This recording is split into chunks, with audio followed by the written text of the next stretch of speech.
You may have heard the term self-sponsorship and may be wondering what it actually means. It refers to a scenario where you are, in effect, sponsoring yourself for a visit to Australia.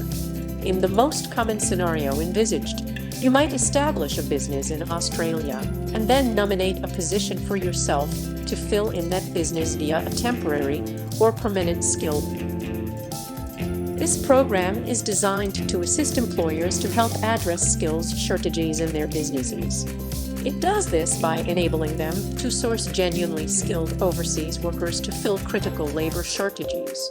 The TSS program consists of the following 3 visa streams. 1. Short-term stream. This stream enables employers to source genuinely temporary overseas skilled workers to fill short-term positions in a range of occupations for a period of up to 2 years, or up to 4 years in certain circumstances. 2. Medium-term stream. This stream is for employers to source highly skilled overseas workers to fill medium-term critical skills for up to 4 years. A pathway to permanent residence is available after 3 years. 3.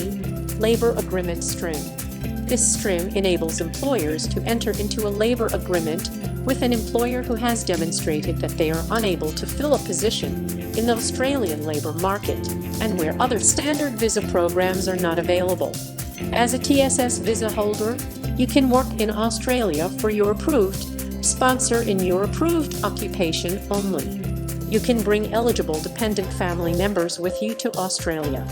You would also be permitted unrestricted travel to and from Australia whilst the TSS visa remains valid.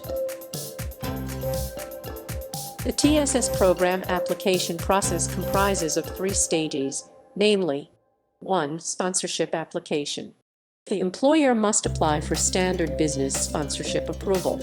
2. Nomination application. The employer must nominate a position in their business for the TSS prospective visa applicant or TSS visa holder to fill. 3. Visa application. The nominated overseas worker must apply for a TSS visa.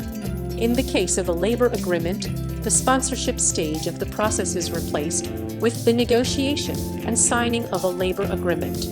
TSS nomination and visa applications are still required.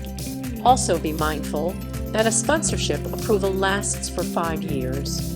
This means that whilst the sponsorship approval is in place, only a nomination and visa application is required to be lodged.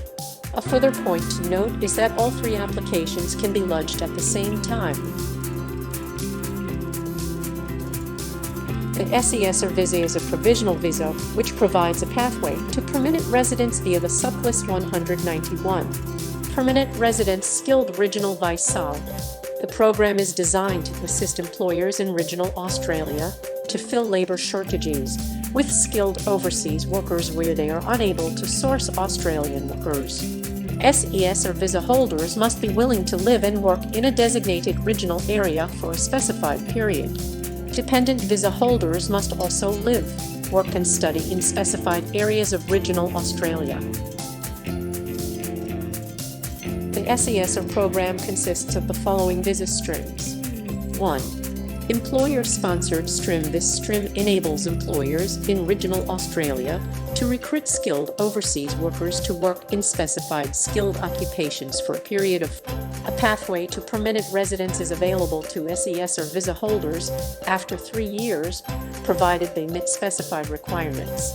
2. Labor agreement stream. This stream is designed to assist employers in regional Australia to source appropriately skilled overseas workers to fill labor shortages by entering into a nominated skilled overseas workers are able to work in an occupation specified in the labor agreement for a period of 5 years. Visa holders are also eligible to apply for permanent residence after 3 years. As an SES or visa holder, you must work in Australia for your approved sponsor in your approved occupation only. You must also live and work only in a designated regional area of Australia. As an SES or visa holder, you are permitted to bring eligible dependent family members with you to Australia, provided that your dependents satisfy the secondary criteria. Dependent SES or visa holders are permitted to work and study in Australia, but with the caveat that they must live, work, and study only in a designated regional area. SES or visa holders also have unrestricted travel rights to and from Australia whilst the visa is valid. The types of entities that can be ASBS include sole traders, partnerships, proprietary companies, public companies, government departments, statutory authorities, not-for-profit organizations, and educational institutions.